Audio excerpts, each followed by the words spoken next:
अस्सलाम वालेकुम नाजरीन, पल पल न्यूज़ में आप सबका खैर मकदम है और मैं हूं आपके साथ नदीम अकरम। जहां आज के इस खास प्रोग्राम में हम आपको बताएंगे कि कैसे वक्फ बचाओ मुहिम की पुकार को तेज कर दिया गया है। आज हम एक ऐसे कानून पर बात करेंगे जिसने मुल्क भर के मुसलमानों में बेचैनी पैदा कर दी है। वक्फ अमेंडमेंट एक्ट 2024 ये कोई मामूली मामला नहीं है दोस्तों। ये मामला है हमारी मस्जिद का, ये मामला है हमारे मदरसों का, ये मामला है हमारे दरगाहों कब्रिस्तान का और दीनी तालीम की बुनियाद का। ये मामला है हमारी मिल्ली विरासत का, हमारे वजूद का, जिसे मिटाने की कोशिश की गई है। आज हम आपको बताएंगे कि ये एक्ट क्या है, इसमें क्या तब्दीलियां की गई हैं और all India Muslim personal law board ने इसके खिलाफ जो तहरीक छेड़ी है उसका पूरा रोड मैप जो है वो लोगों के सामने आ चुका है।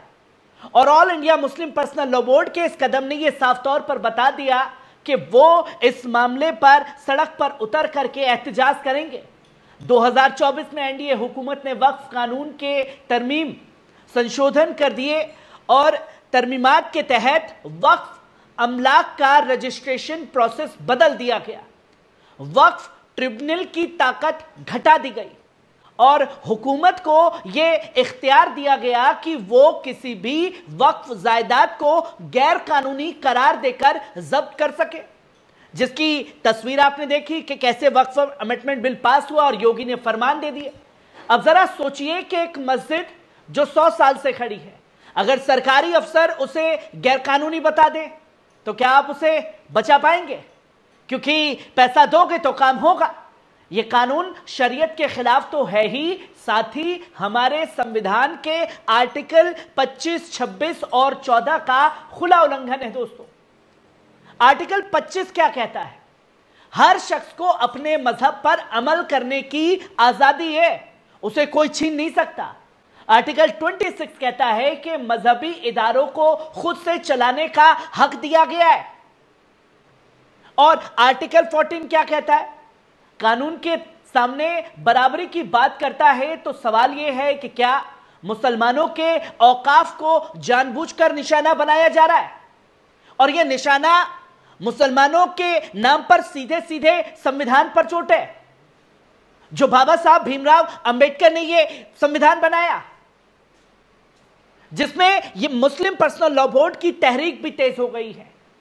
अब जवाब भी सामने है। All India Muslim personal law board ने इस कानून को सिर्फ सुप्रीम कोर्ट में चुनौती नहीं दी दोस्तों, बल्कि मुल्क भर में अवामी तहरीक का आगाज भी कर दिया गया है। इस तहरीक का नाम है वक्फ बचाओ मुहिम। यह मुहिम 10 अप्रैल 2025 से शुरू होकर 7 जुलाई 2025 तक चलेगी। इसका मकसद सिर्फ धरना या नारा नहीं है, बल्कि एक मंसूबा बंद, शाइस्ता और पुरअमन जद्दोजहद है, जिसमें पूरे मुल्क के मुसलमानों, सिविल सोसाइटी और बिरादराने वतन को शामिल किया जाएगा। जो लोग ये कह रहे थे कि क्या ही कर रहा है मुस्लिम पर्सनल लॉ बोर्ड, एक पूरा रोड मैप तैयार कर दिया। इस तहरीक का मकसद और रणनीतिक इस तहरीक के 6 बुनियादी मकसद बताए गए हैं। पहला मकसद मुसलमानों को वक्फ अमेंडमेंट की असलियत से वाकिफ कराना है। दूसरा मकसद गैर मुस्लिम भाइयों की गलतफहमियां दूर करनी है। तीसरा मकसद दूसरे मजहबी की औकाफ की हिफाजत के लिए उन्हें साथ जोड़ना है। चौथा मतलब है कि अदालत में मुकम्मल कानूनी लड़ाई लड़ी जाएगी all India Muslim personal law board की तरफ से। पांचवा मकसद मीडिया और सोशल मीडिया के जरिए राय ए आमा को हमवार करना है। छठा मकसद है हुकूमत पर ऐसा दबाव डालना कि वो तरमीमात वापस ले। लॉ एंड ऑर्डर करके सारे बिल पास किए गए, पर एक बड़े आंदोलन ने पूरी दशा और दिशा बदल दी संसद की, जिसके कदम दर कदम जद्दोजहद की बात कही गई।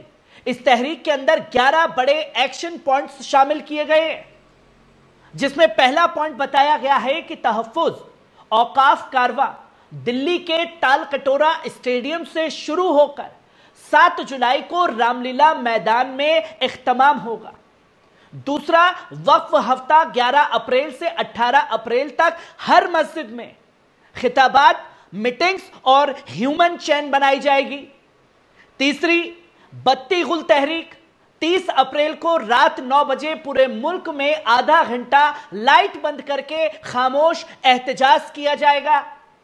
चौथा प्रेस कॉन्फ्रेंस, मुल्क के 50 बड़े शहरों में जॉइंट प्रेस बयानों का ऐलान किया जाएगा। पांचवा ह्यूमन चैन और शहर दर शहर धरने किए जाएंगे। छठा पॉइंट, राउंड टेबल मीटिंग्स चालू की जाएंगी। नॉन मुस्लिम समाज के जिम्मेदार अफराद के साथ उसे समझाया जाएगा।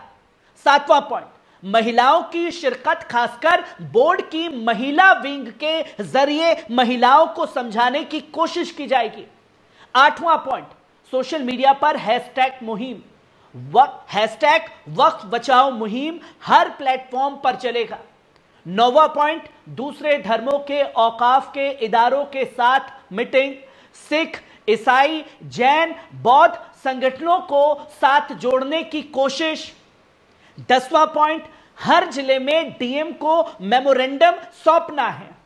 11वां पॉइंट, 7 जुलाई का आखिरी जलसा दिल्ली के रामलीला ग्राउंड में, जिसमें दीनी, सियासी और समाजी लीडर्स को बुलाया जाएगा और एक बड़ी तहरीक का बारे में बताया जाएगा कि कैसे उसे अंजाम दिया गया।